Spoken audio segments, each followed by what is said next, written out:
Shalom, Ibu, Bapak, Saudara-saudara yang terkasih dalam Tuhan Yesus Kristus. Sore hari ini kita patut bersyukur dan berterima kasih kepada Tuhan atas pemeliharaan Tuhan yang sempurna, sehingga kita dapat beribadah kembali kepada Tuhan dalam ibadah PA online. Marilah kita berdoa. Allah Bapa kami di surga, sungguh Tuhan kami ucap syukur dan terima kasih bila Engkau sudah melindungi kami dalam kegiatan kami hari demi hari, hingga pada saat Engkau memasihkan kesempatan pada kami Tuhan untuk memahami tentang kitab Yesaya pasal yang ke-19. Kami mohon Tuhan bimbingan dan urapan-Mu, sehingga baik yang menyampaikan maupun yang mendengarkan Tuhan boleh mendapatkan berkat-berkat dan mendapatkan tuntunan daripada Engkau saja. Urapi persiapan hamba-Mu ini, agar kami boleh menyampaikan renungan ini Tuhan, PA ini dengan baik. Terima kasih Bapak, kami akan mulai ibadah PA online ini dalam nama Tuhan Yesus Kristus. Amin. Ibu, Bapak, saudara-saudara yang terkasih dalam Tuhan Yesus Kristus, kalau minggu yang lalu kita sudah membahas mengenai Yesaya pasal 18, ya, maka hari ini kita akan melihat dari Yesaya pasal yang ke-19, ya. Yesaya pasal yang ke-19. Nah, Yesaya pasal 19 ini memiliki satu tema atau judul, yaitu ucapan ilahi atas Mesir. Ucapan ilahi atas Mesir. Marilah kita membaca ayat-ayat ini dalam terjemahan bahasa Indonesia masa kini. Yesaya pasal 19 ayat yang pertama sampai dengan yang ke-25 dalam terjemahan bahasa Indonesia masa kini. Ucapan ilahi tentang Mesir. Pasal ayat 1. Inilah pesan tentang Mesir. Tuhan datang ke Mesir mengendarai awan yang cepat. Berhala-berhala Mesir gemetar di hadapannya. Orang Mesir berkecil hati. Tuhan berkata, "Aku akan membangkitkan perang saudara di Mesir. Saudara lawan saudara, tetangga lawan tetangga, kota melawan kota, dan kerajaan lawan kerajaan. Aku akan menggagalkan rencana-rencana Mesir dan mematahkan semangat mereka. Mereka akan minta pertolongan kepada berhala-berhala, minta nasihat dan petunjuk kepada dukun-dukun dan roh-roh. Mesir akan kuserahkan ke tangan seorang raja lalim yang memerintah mereka dengan kejam. Aku, Tuhan yang Maha Kuasa, telah berbicara. Air sungai Nil akan surut dan lambat laun mengering. Terusan-terusan akan berbau busuk waktu airnya makin habis. Gelaga dan rumput akan menjadi layu. Seluruh persemaian di sepanjang tepi sungai Nil akan menjadi kering lalu diterbangkan angin. Para nelayan yang biasa menangkap ikan di sungai itu akan mengaduh dan meratap, karena kail dan jala mereka tak berguna lagi. Para penenun akan putus asa. Mereka dan buruh upaan akan bersedih hati dan patah semangat. Sungguh dungu pemimpin-pemimpin kota Soan. Orang Mesir yang paling bijaksana memberi nasihat yang bodoh. Berani benar mereka mengatakan kepada raja bahwa mereka keturunan orang-orang bijak dan raja-raja di zaman purbakala.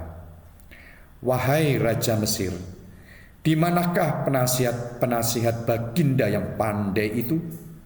Barangkali mereka tahu apa yang direncanakan Tuhan yang Maha Kuasa untuk Mesir. Para pemimpin Soan dan Memphis adalah orang-orang dungu. Mereka bunganya memimpin, malahan menyesatkan bangsanya. Tuhanlah yang membuat mereka memberi nasihat yang membingungkan. Akibatnya, Mesir serba salah dan terhuyung-huyung seperti orang mabuk yang terpeleset di atas muntahnya sendiri. Di Mesir tak ada orang yang masih berdaya, baik penguasa maupun rakyat, baik orang penting maupun orang biasa. Mesir akan menyembah Tuhan. Ayat 16, akan tiba saatnya bangsa Mesir menjadi seperti wanita yang pengecut dan penakut. Mereka gemetar ketakutan bila melihat Tuhan yang Maha Kuasa mengacungkan tangannya untuk menghukum mereka. Tanah Yehuda menjadi kegemparan bagi orang Mesir. Setiap kali mereka diingatkan kepada keputusan Tuhan yang Maha Kuasa tentang mereka. Pada waktu itu, bahasa Ibrani akan dipakai dalam 5 kota Mesir. Orang-orang di sana mengangkat sumpah demi nama Tuhan yang Maha Kuasa. Salah satu kota itu akan dinamakan Kota Matahari. Pada waktu itu, di pusat negeri Mesir akan ada sebuah mezbah untuk Tuhan, dan di perbatasannya sebuah tiang batu yang dikhususkan untuk Tuhan. Mezbah dan tiang itu merupakan lambang kehadiran Tuhan yang Maha Kuasa di Mesir. Apabila bangsa itu ditindas dan mereka berseru minta tolong kepada Tuhan, Tuhan akan mengutus seseorang untuk menyelamatkan mereka.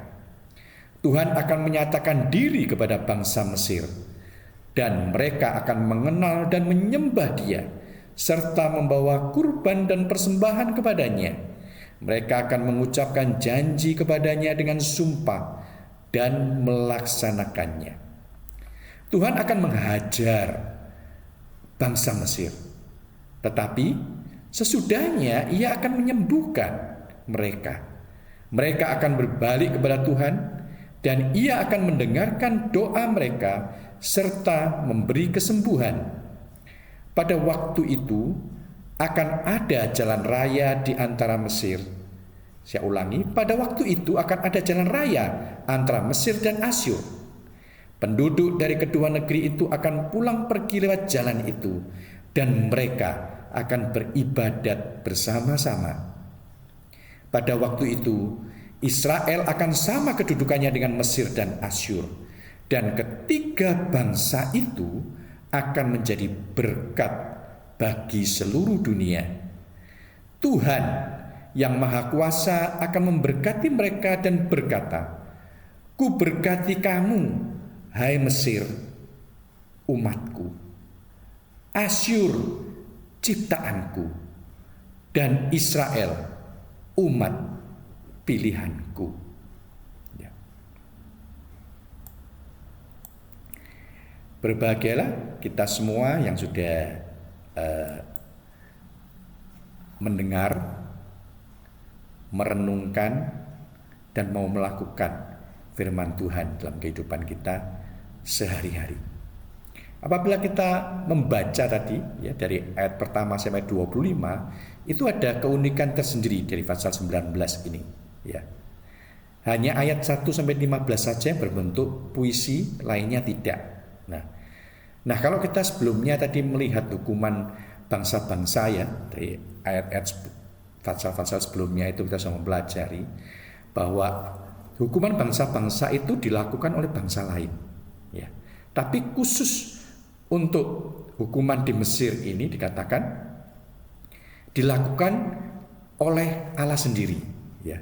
Kalau kita membaca di ayat yang pertama tadi ya, kita baca di ayat yang pertama, di situ kita melihat ya, inilah pesan tentang Mesir.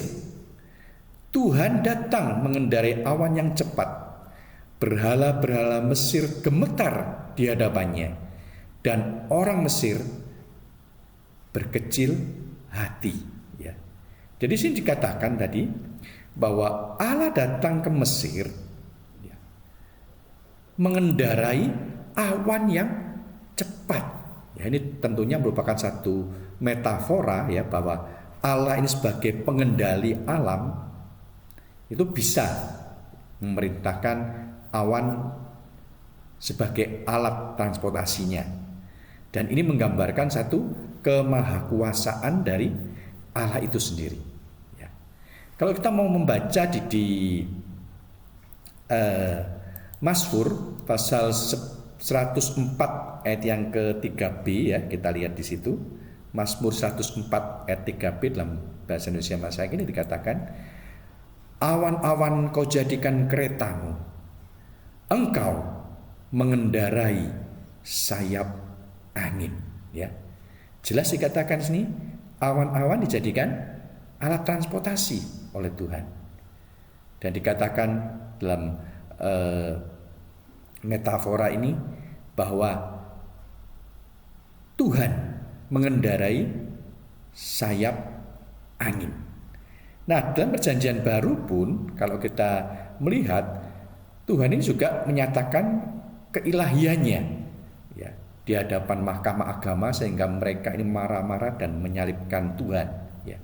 Dalam Matius 26 ayat yang ke-64 di situ dikatakan, ya, Yesus menjawab, begitulah katamu, tetapi percayalah, mulai saat ini kalian akan melihat Anak Manusia duduk di sebelah kanan Yang Maha Kuasa dan datang di atas awan di langit. Jadi baik perjanjian lama maupun perjanjian baru kita melihat di sini bahwa Allah itu menyatakan kemahakuasaannya, keilahiannya dengan cara Dia menunggangi awan. Ya. Jadi dikatakan juga di situ tadi, ketika Allah ini menghukum Mesir naik di atas awan-awan, ya, dikatakan tadi pada ayat 1, saat Tuhan datang, ya, berhala-berhala di Mesir ini gemetar. Ya. Nah, kalau kita mau melihat berhala-berhala di Mesir ini, ya, itu Mesir ini terkenal dengan banyak berhala, ya, dan penduduknya ini amat taat, takut kepada berhala-berhala itu, ya. Jadi kalau kita melihat di sini ada beberapa, ya, berhala-berhala yang disembah di Mesir situ, ya. Cuman yang terkenal di sini, ya, yaitu Isis, Osiris, dan Apis. Ya. Nah, dikatakan tadi saat Tuhan datang, ternyata apa? Di situ berhala-berhala ini gemetar, dikatakan tidak mampu melakukan apa-apa. Ya, di zaman itu kita tahu bahwa apabila satu bangsa berperang dengan bangsa lain, ya, kalau mereka itu menang, ya, dikatakan bahwa dewa mereka yang menang ini lebih hebat daripada dewa pihak yang kalah. Jadi kita melihat dalam ayat 1 ini menggambarkan bagaimana perkasanya Allah Israel terhadap Mesir. Yang saya katakan tadi bahwa bangsa Mesir begitu taat dan patuh dalam penyembahan terhadap berhala-berhala mereka, yang sebenarnya tidak mampu berbuat apa-apa, ya, sehingga dikatakan orang Mesir berkecil hati karena dewa-dewa mereka tidak berdaya melawan Allah Israel. Ya. Orang Mesir ini sangat membanggakan berhala-berhala mereka, ya, dan tatkala mereka tahu ternyata berhalanya tak berdaya di hadapan Allah Israel, ya, maka kecil hatilah dari mereka ini. Ya, kita ingat saat orang Filistin mengambil Mezbah, ketika mereka menang, ya, membawa tabernakel dimasukkan ke kuil Dagon. Dagonnya gimana? Jatuh, patah, ya, menyembah dalam posisi seperti menyembah, ya, sehingga mereka ketakutan dan mengembalikan itu ke Israel kembali, ya. Nah, kalau kita melihat selanjutnya di ayat yang ke-2 dan sampai dengan yang ke-4, ya, Kita lanjutkan pembahasan kita dari ayat 2 sampai dengan yang keempat. Kita lihat di situ. Tuhan berkata, aku akan membangkitkan perang saudara di Mesir. Saudara lawan saudara, tetangga lawan tetangga, kota lawan kota, kerajaan lawan kerajaan. Ya, ini sangat kental sekali dengan paralelismenya ya. Karena ini masih merupakan bentuk puisi sampai ayat 15 nanti ya. Dikatakan aku akan menggagalkan rencana-rencana Mesir dan mematahkan semangat mereka. Mereka akan minta pertolongan kepada berhala-berhala, minta nasihat dan petunjuk kepada dukun-dukun dan roh-roh. Mesir akan kuserahkan ke tangan seorang raja lalim yang akan memerintah mereka dengan kejam. Aku Tuhan yang Maha Kuasa telah berbicara. Ya.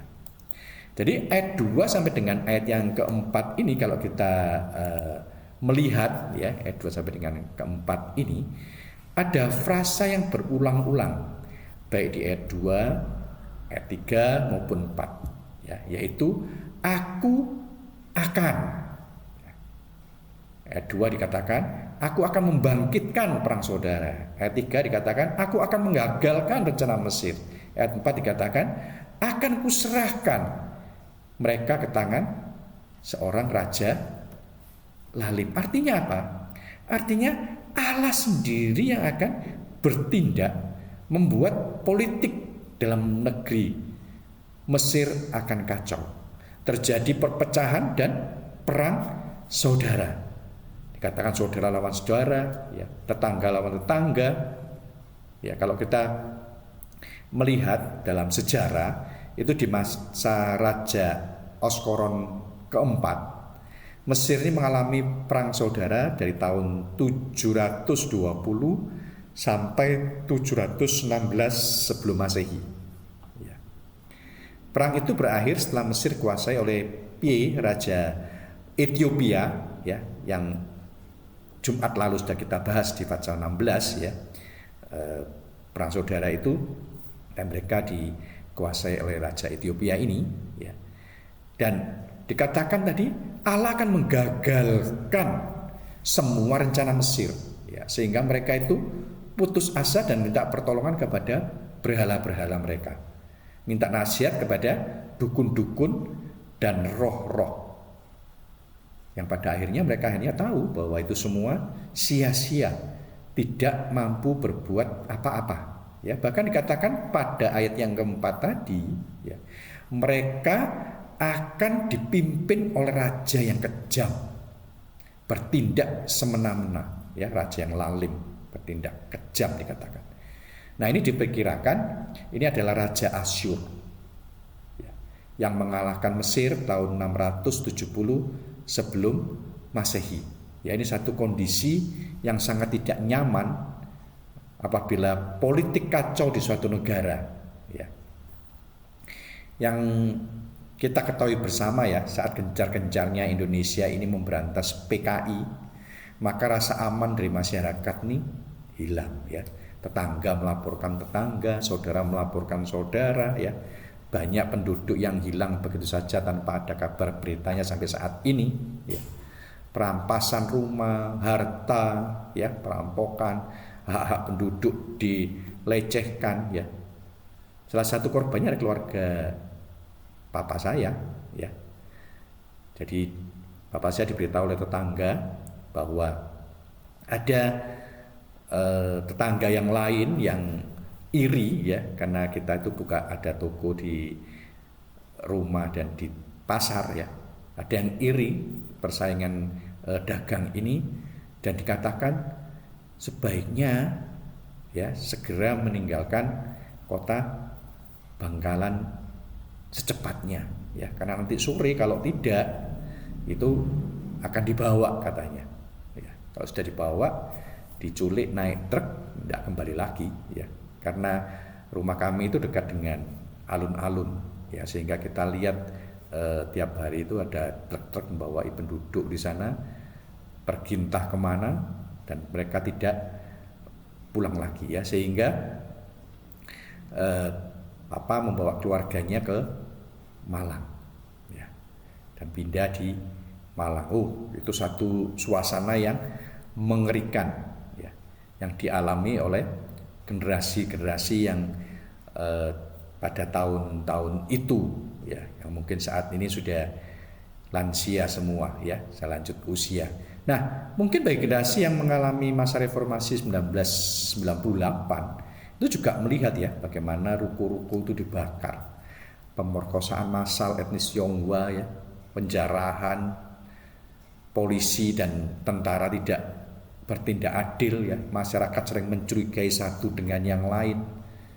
Ya, kira-kira begitulah suasana saat Allah ini menghukum Mesir. Terjadi satu kekacauan di mana-mana. Ya, terjadi saling curiga antar tetangga. Ya, sehingga terjadilah satu perang saudara. Nah, kalau kita membaca di ayat yang ke-11 sampai 15 ya. Di sini kita melihat ya. Di sini kita melihat bahwa terjadi suatu kekacauan juga di puncak pimpinan ya.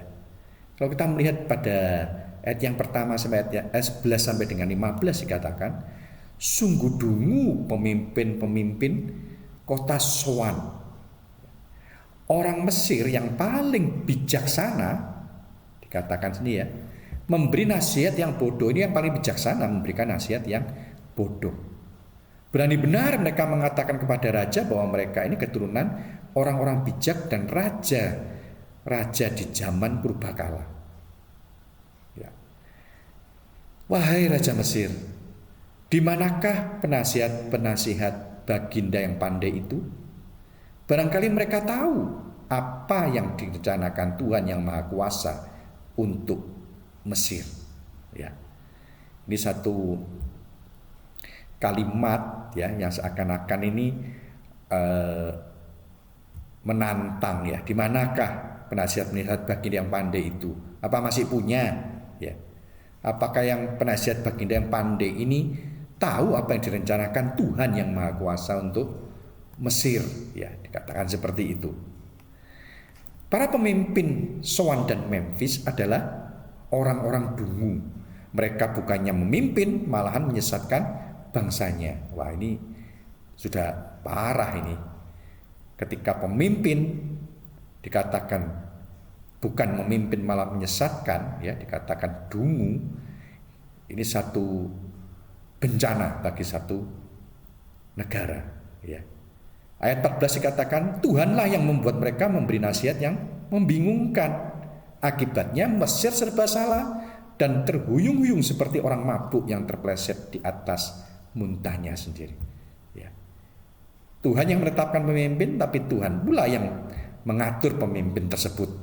Ketika Tuhan membuat mereka itu memberi nasihat membingungkan, maka semua nasihatnya menjadi kacau.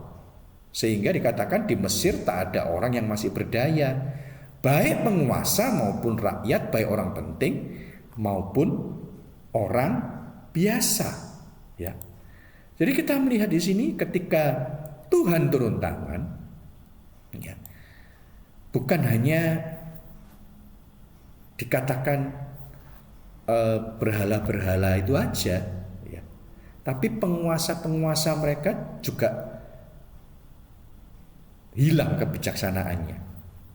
Bukan berarti hilang, tidak tahu apa yang harus mereka perbuat karena mereka tidak mengerti apa yang menjadi rencana Allah. Ya.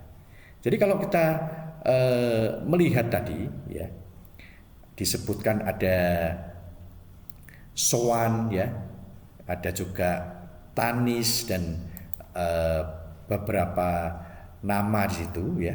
Kita masih ingat ya peta ini, ya. Dan kita bisa melihat di sini Soan yang disebut Tanis itu, ya, itu ada di sebelah utara dekat Laut Tengah itu, ya, di sebelah utara. Kalau kita melihat itu, ya. Ini merupakan kota penting ya di timur laut kawasan delta negeri Mesir. Mungkin ini saya nggak saya catat ya, itu ada di bilangan 13 ayat 22, bilangan 13 ayat 22 ya, juga di Mazmur pasal 78 ayat 9 sampai dengan 12. Mazmur 78 ayat 9 sampai dengan 12. Jadi Memphis ini kalau kita melihat ya, itu terletak di Sungai Nil, kira-kira 25 km di selatan delta Mesir ya. Itu ada tulisan delta di situ ya, yang di delta Nil itu ya. Di bawahnya Alexandria dan Tanis itu kalau kita lihat itu ada delta Nil. Nah, itu turun kurang lebih Memphis itu 25 km sebelah selatan dari delta tersebut. Ini merupakan ibu kota Mesir yang lama ya. Tahun 2686 di situ sampai 2160 sebelum Masehi ya. Jadi kalau tahun-tahun sebelum Masehi ini itu angkanya dari besar ke kecil, beda dengan tahun-tahun sesudah Masehi ya. Itu dari kecil ke besar.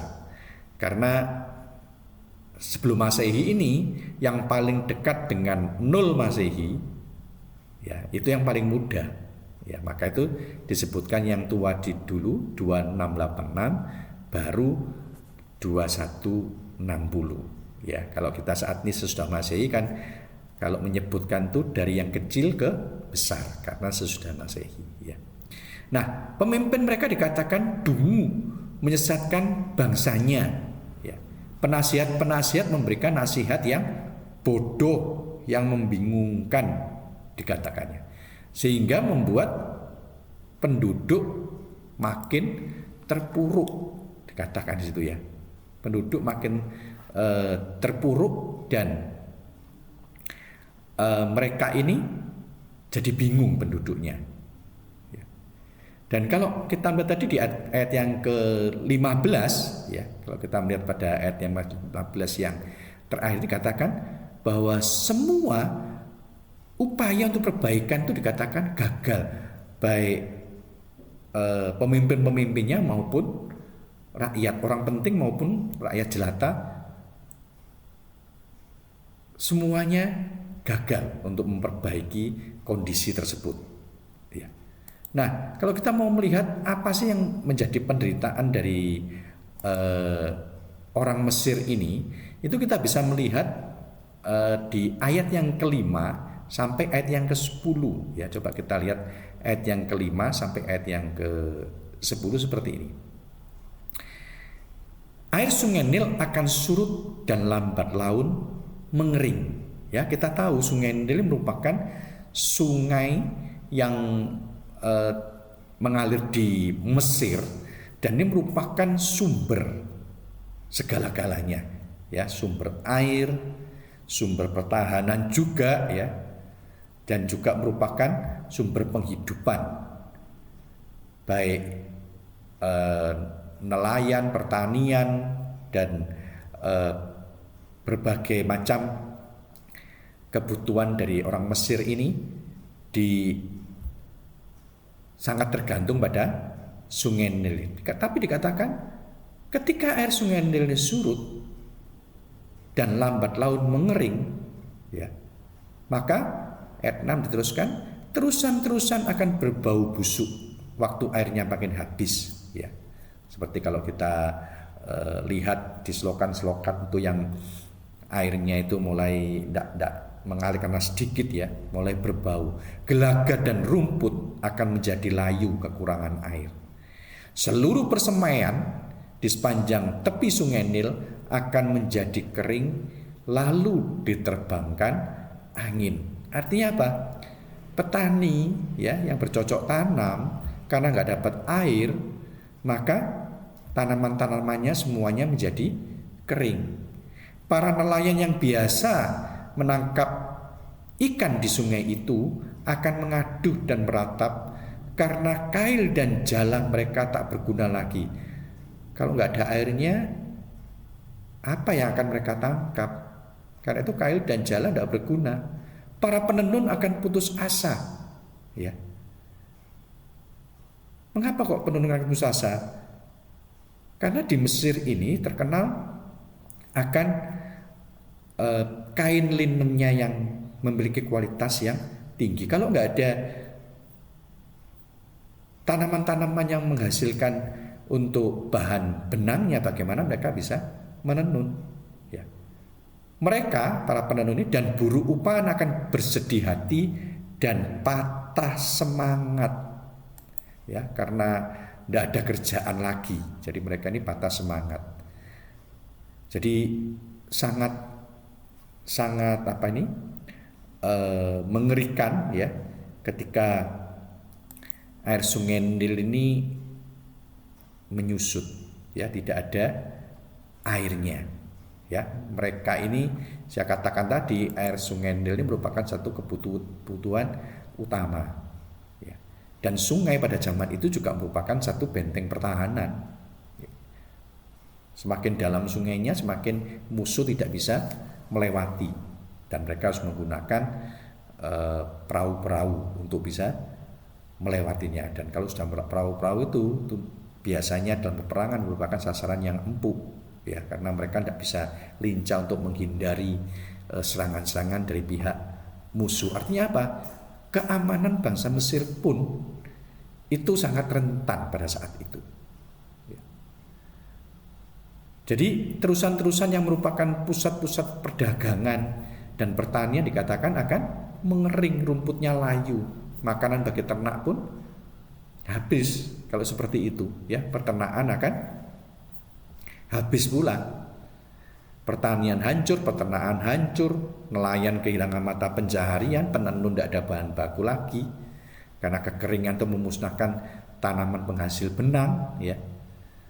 Jadi kita melihat di sini, ya, satu hal yang penderitaan yang amat sangat kepada rakyatnya, sampai mereka dikatakan itu putus asa, ya, sehingga buruh harian kehilangan mata pencaharian. Dikatakan kalau buruh harian yang paling rendah aja sudah tidak dapat penghasilan, ya, ini maka kekacauan itu akan muncul, ya, di negeri tersebut. Namun di tengah-tengah situasi yang suram tersebut, ya, muncullah satu harapan, ya. Kalau kita baca pada ayat yang ke-16 dan ke-17, ya, kita lihat di sini, akan tiba saatnya bangsa Mesir menjadi seperti wanita pengecut dan penakut. Ya, akan tiba saatnya mereka akan menjadi pengecut dan takut kepada siapa? Mereka gemetar ketakutan bila melihat Tuhan yang Maha Kuasa mengacungkan tangannya untuk menghukum mereka. Ya. Mengacungkan tangan ini memiliki arti bahwa Tuhan benar-benar turun tangan. Murka Tuhan menimpa kehidupan mereka. Ayat 17 dikatakan, tanah Yehuda menjadi kegemparan bagi orang Mesir. Ya, kalau di masa-masa lalu orang Mesir ini justru menjadikan orang Israel tawanannya, tapi dikatakan di sini sebaliknya. Tanah Yehuda menjadi kegemparan bagi orang Mesir. Setiap kali mereka diingatkan kepada keputusan Tuhan yang Maha Kuasa tentang mereka. Ya. Jadi ini satu hal yang cukup menarik kalau kita mau mendalami apa yang dimaksudkan dalam ayat 16 dan 17 ini, ya, bahwa Tuhan mengatakan akan tiba saatnya bagi bangsa Mesir itu tidak takut lagi kepada berhala-berhala, tetapi mereka gemetar dan ketakutan melihat kengerian daripada hukuman Tuhan tersebut, ya.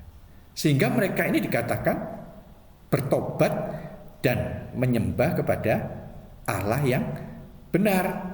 Coba kita baca pada ayat yang ke-18 dan yang ke-19, ya. Kita baca ayat 18 dan 19.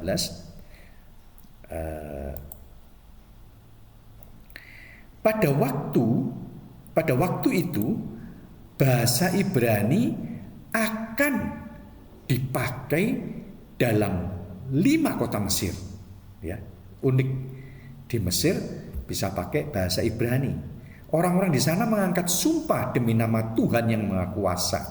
Ya, Tuhan yang Maha Kuasa itu Tuhannya Israel. Salah satu kota itu akan dinamakan kota matahari. Pada waktu itu di pusat negeri Mesir akan ada sebuah mezbah untuk Tuhan, dan di perbatasannya sebuah tiang batu yang dikhususkan untuk Tuhan. Ya. Ini satu hal yang surprise ya kita baca ini, bahwa di kota Mesir di situ akan digunakan bahasa Ibrani, atau kita tahu bahwa Alkitab kita ya Perjanjian Lama ditulis dalam bahasa Ibrani. Ya, ada penafsir mengatakan bahwa nubuat ini sudah digenapi sebagian ketika orang-orang Yahudi pada waktu itu melarikan diri dari negeri mereka, ya, karena saat itu Israel diserang oleh Sanherib, ya, mereka lari ngungsi ke Mesir, ya. Jadi di situ mereka memakai bahasa Ibrani, ya, dan mereka juga menyebarkan agama mereka. Ya. Jadi di sana orang Israel mengakui, ya, dan menyatakan agamanya, sehingga ditafsirkan itu banyak orang Mesir yang mau meluk agama Yahudi pada waktu itu, ya, sehingga untuk mempelajari dan mendalami agama Yahudi mereka belajar bahasa Ibrani, ya, sehingga itu dipakai, ya. Nah, ada juga yang menafsirkan ini merupakan satu nubuatan mesianik, ya. Ini merujuk pada pekabaran pemberitaan Injil Kristus di Mesir saat terjadi diaspora karena penganiayaan umat Kristen terjadi di mana-mana, ya. Juga ada rasul-rasul yang mengabarkan Injil ke Mesir, ya. Nah, saat terjadi pertobatan ini dikatakan Mesir akan menyembah kepada Allah yang benar. Mereka akan memakai bahasa Ibrani yang merupakan bahasa Perjanjian Lama Alkitab. Dan dikatakan itu salah satu kota dinamakan Heliopolis, ya, atau kota matahari, atau disebut juga Bet Shemesh. Ini artinya kota tempat menyembah dewa matahari. Tapi justru di kota itu dikatakan mereka memakai bahasa Ibrani. Artinya apa? Artinya di situ penduduknya bertobat, tidak menyembah lagi kepada dewa matahari, tapi menjadi penyembah Allah. Ya. Bahkan dikatakan di pusat negeri Mesir akan didirikan sebuah mezbah untuk Tuhan, dan di perbatasan-perbatasannya, ya, dikatakan di situ ada penyembahan, tugu-tugu penyembahan untuk Allah, ya.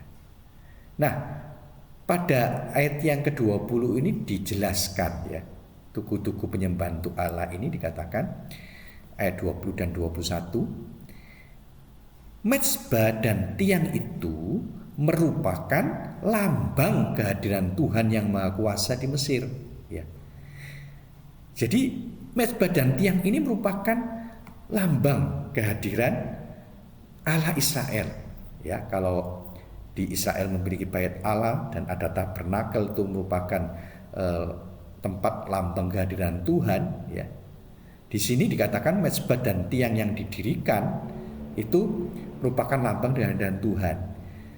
Apabila bangsa itu ditindas dan mereka berseru minta tolong kepada Tuhan, Ia akan mengutus seseorang untuk menyelamatkan mereka, ya.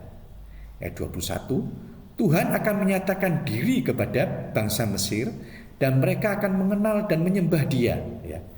Ini satu hal yang luar biasa, bahwa Tuhan akan menyatakan diri kepada bangsa Mesir dan mereka akan mengenal Tuhan itu dan menyembah Dia serta membawa kurban dan persembahan kepadanya. Mereka akan mengucapkan janji kepadanya dengan sumpah dan melaksanakannya. Ya. Jadi suatu harapan yang indah ya, saat Tuhan hadir di mezbah dan tugu-tugu yang didirikan, sehingga setiap orang, ya dikatakan setiap orang yang minta tolong kepada Tuhan, itu orang Mesir ya, bukan orang Israel, itu akan dengarkan oleh Tuhan, dan Tuhan akan mengutus seseorang untuk menyelamatkan mereka. Lalu kita melihat kalimat ini, ya ini persis seperti apa yang dilakukan Allah Israel di zaman hakim-hakim. Kalau kita baca ayat 21 tadi ya, Tuhan akan menyatakan diri kepada bangsa Mesir dan mereka akan mengenal dan menyembah Dia serta membawa kurban dan persembahan kepadanya. Ya. Ini persis diungkapkan oleh Allah kepada umat Israel, bahwa bangsa Mesir itu akan mengenal Allah dan bersumpah akan melakukan hukum-hukum Allah. Ya. Nah, pada ayat yang ke-22 itu bisa kita baca di situ. Ya. Tuhan akan menghajar bangsa Mesir, tetapi sesudahnya Ia akan menyembuhkan mereka. Mereka akan berbalik kepada Tuhan dan Ia akan mendengarkan doa mereka serta memberi kesembuhan. Ya. Jadi kita melihat pada ayat 22 ini, tujuan Tuhan ini menghukum Mesir adalah agar Mesir ini bertobat dan menyembah kepada Allah yang benar, yang bisa mendengar dan menyembuhkan mereka, bukan kepada berhala-berhala yang tidak mampu berbuat apa-apa. Ya. Dan yang luar biasa lagi di sini ya, pada ayat yang ke-23 sampai 25 ini satu nubuatan yang luar biasa ya. Pada waktu itu ayat 23 ya. Pada waktu itu akan ada jalan raya antara Mesir dan Asyur. Ada penghubung jalan antara Mesir dan Asyur. Padahal kedua bangsa ini kan bermusuhan, sebelumnya saling menyerang, saling mengalahkan. Tapi akan ada jalan raya ini untuk apa? Dikatakan di situ, penduduk dari kedua negeri itu akan pulang pergi lewat jalan itu. Ya, dua penduduk negeri ini akan pulang lewat jalan itu, dan mereka akan beribadat bersama-sama. Beribadat bersama siapa? Pada waktu itu Israel akan sama kedudukannya dengan Mesir dan Asyur, dan ketiga bangsa itu akan menjadi berkat bagi seluruh dunia. Artinya jalan raya itu akan dijadikan satu penghubung antara Mesir dan Asyur untuk beribadat kepada Allahnya Israel. Ayat 24 dikatakan pada waktu itu Israel akan sama kedudukannya dengan Mesir dan Asyur. Ketiga bangsa itu menjadi berkat bagi seluruh dunia. Ya. Dan pada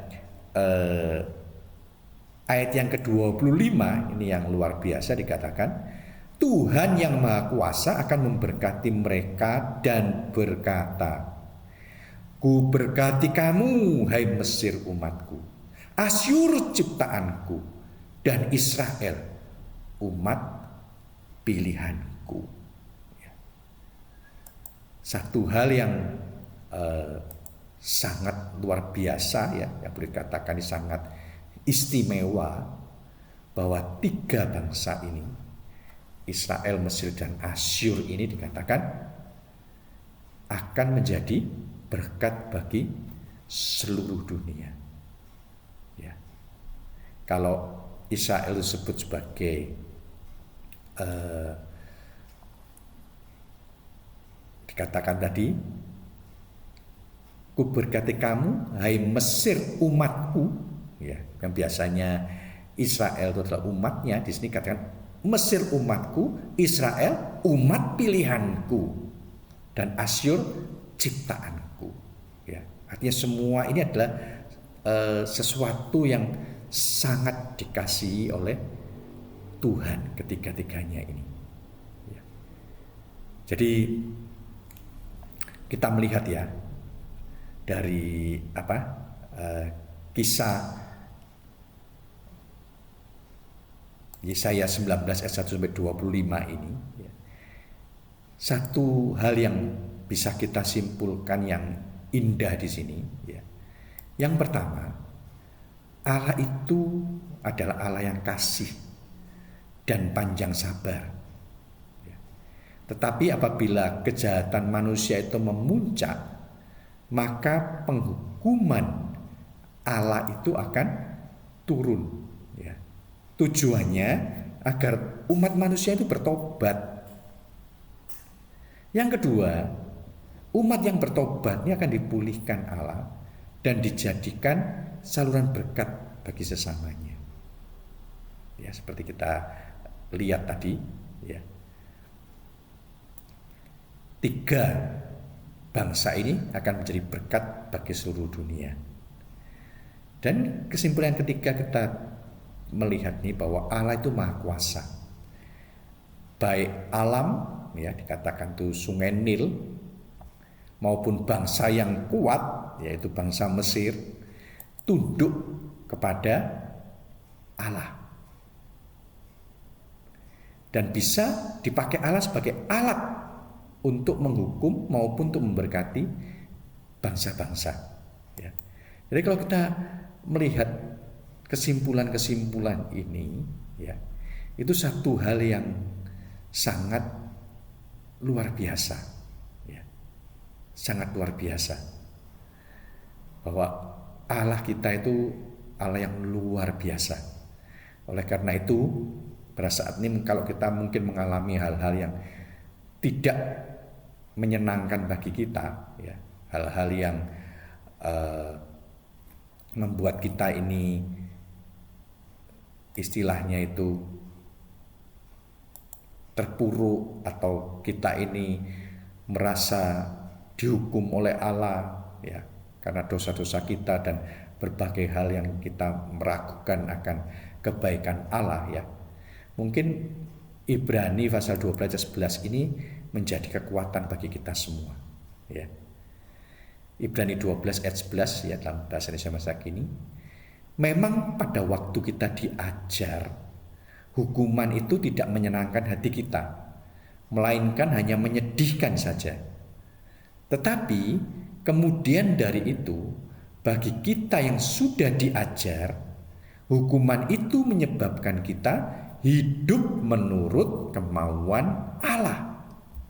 Jadi ketika kita diajar oleh Tuhan, itu memang tidak menyenangkan, tapi menyedihkan.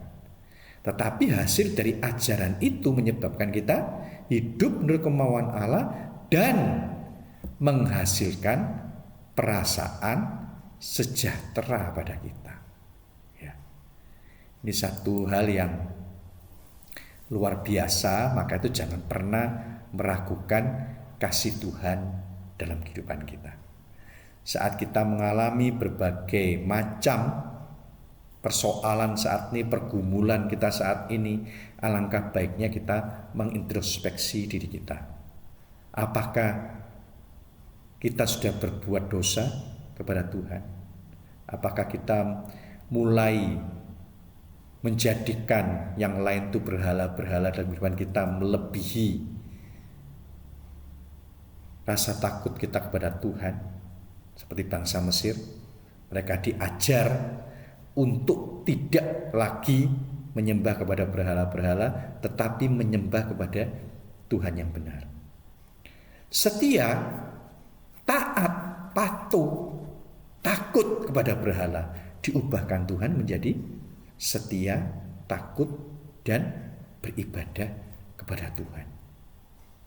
Ya, melalui hukuman-hukuman, ya, perang saudara, ekonominya terpuruk, ya.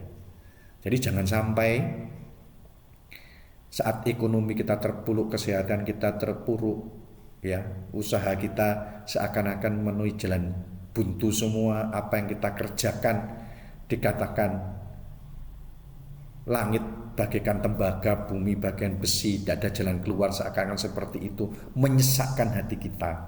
Ya. Janganlah kita berkecil hati, tapi cari apa sih yang menjadi maksud Tuhan sehingga kita diizinkan mengalami ini. Apakah karena kita berbuat dosa, sehingga itu akibat dosa kita Tuhan menghukum kita? Ataukah ini merupakan didikan Tuhan untuk makin memurnikan kita? Ya. Percayalah bahwa Tuhan selalu baik bagi kita, karena Dia adalah Bapa kita yang sangat mengasihi. Amin. Mari kita berdoa. Bapa yang surga, kami ucap syukur dan terima kasih Tuhan bila melalui pelajaran ini kami boleh mengenal Tuhan, akan rencana Engkau, akan kebaikan Engkau, akan kemahakuasaan-Mu, akan kasih-Mu, bahwa Engkau menghendaki semua manusia itu selamat Tuhan. Semua manusia adalah ciptaan Engkau, yang Kau ciptakan dengan tujuan yang mulia untuk menyembah Engkau. Tapi karena dosa Tuhan, hubungan kami sudah terputus daripada Engkau, dan Engkau ingin memulihkan melalui korban-Mu di kayu salib. Karena Tuhan, ajarkan kami untuk mengerti apa yang terjadi dalam kehidupan kami, bukanlah untuk menghukum ataupun untuk menyusahkan kami, menyengsarakan kami, tapi semua yang kami alami ada maksud dari Engkau Tuhan, untuk kami kembali bertobat, kembali menjadi penyembah-penyembah Engkau yang benar. Terima kasih Bapa, kiranya Kau memberikan hikmat, akal budi, dan kebijaksanaan serta pimpinan Roh Kudus-Mu, hingga kami boleh menjalani hari demi hari kehidupan kami dalam terang firman Tuhan. Terima kasih Bapak, dan marilah kita serah menerima berkat Tuhan. Tuhan memberkati engkau dan melindungi engkau. Tuhan menyinari engkau dengan wajah-Nya dan memberikan engkau kasih karunia. Tuhan menghadapkan wajah-Nya kepadamu dan memberikan engkau damai sejahtera. Terimalah berkat Tuhan dan penyertaan Roh Kudus dari saat ini sampai Maranatha, Tuhan Yesus datang kembali. Amin. Puji Tuhan, Ibu Bapak yang dikasihi oleh Tuhan Yesus Kristus, PA sampai di sini ya. Dan minggu depan kita akan melanjutkan lagi di Yesaya pasal yang ke-20 ya. Jadi pasal 18 seperti saya katakan Jumat lalu, pasal 19, pasal 20 ini merupakan satu paket ya. Jangan sampai kita melewatkan, sehingga kita bisa tahu apa sih yang dimaksud dalam paket 18, 19 dan 20 ini. Sampai jumpa pada Jumat mendatang. Tuhan memberkati kita semua. Amin.